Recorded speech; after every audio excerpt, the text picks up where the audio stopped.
پاکستان کی تاریخ میں کئی عظیم شخصیات نے اپنی جدوجہد اور قربانیوں سے ملک و قوم کی خدمت کی۔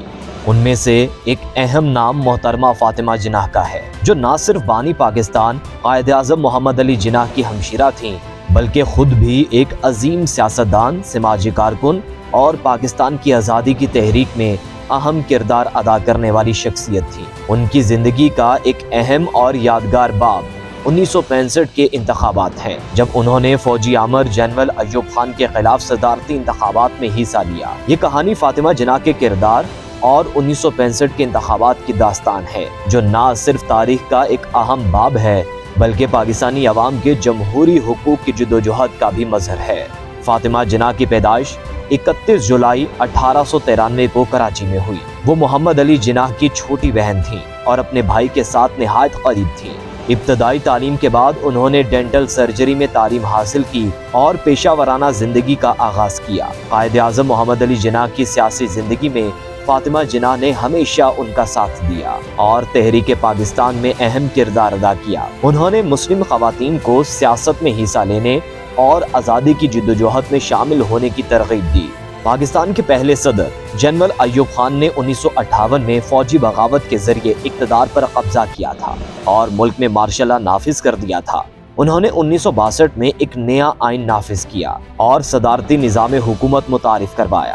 1965 کے انتخابات اس نئے آئین کے تحت ہونے والے پہلے صدارتی انتخابات تھے، جس میں جنرل ایوب خان نے دوبارہ انتخابات میں حصہ لینے کا اعلان کیا۔ فاطمہ جناح نے پاکستان کی جمہوریت کی بحالی اور فوجی حکومت کے خلاف آواز اٹھانے کے لیے 1965 کے صدارتی انتخابات میں حصہ لینے کا فیصلہ کیا۔ انہوں نے انتخابات میں حصہ لینے کے اپنے فیصلے کا اعلان کرتے ہوئے کہا کہ وہ جمہوری اقدار کی حفاظت اور عوام کے حقوق کی بحالی کے لیے میدان میں آئے ہیں۔ ان کے اس فیصلے کو اپوزیشن جماعتوں اور عوام کی بڑی تعداد نے سراہا اور اس کی بھرپور حمایت کی۔ فاطمہ جناح نے اپنی انتخابی مہم کا آغاز بڑے جوش و خروش سے کیا۔ انہوں نے ملک بھر میں دورے کیے، عوامی جلسے منعقد کیے اور لوگوں سے ملاقاتیں کی۔ ان کی مہم کا مرکزی نعرہ جمہوریت کی بحالی اور آئین کی حکمرانی تھا۔ عوام نے ان کی مہم کو بھرپور حمایت دی اور ان کے جلوسوں میں لاکھوں کی تعداد میں لوگ شریک ہوتے تھے۔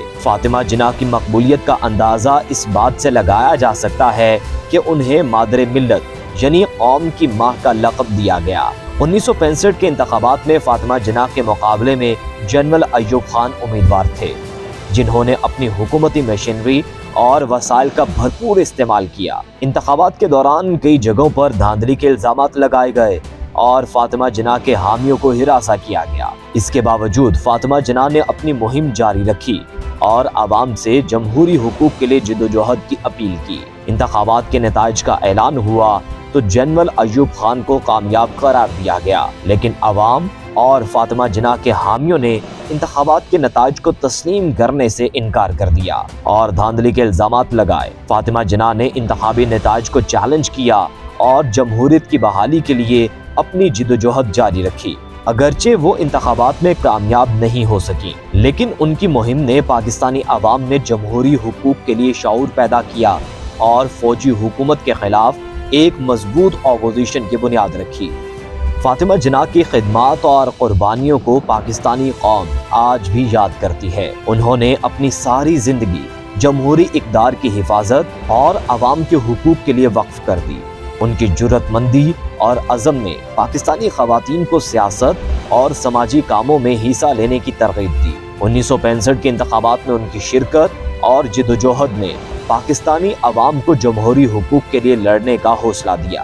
فاطمہ جناح کا کردار اور 1965 کے انتخابات کی داستان ہمیں یہ سکھاتی ہے کہ جمہوری حقوق اور عوامی حکمرانی کے لیے جدوجہد کبھی رائیگاں نہیں جاتی۔ فاطمہ جناح کی جرأت مندی اور عزم نے پاکستانی قوم کو جمہوریت کی اہمیت اور اس کے تحفظ کے لیے لڑنے کی ترغیب دی۔ ان کی خدمات اور قربانیوں کو پاکستانی تاریخ میں ہمیشہ یاد رکھا جائے گا اور ان کا نام ہمیشہ عزت اور احترام سے لیا جائے گا۔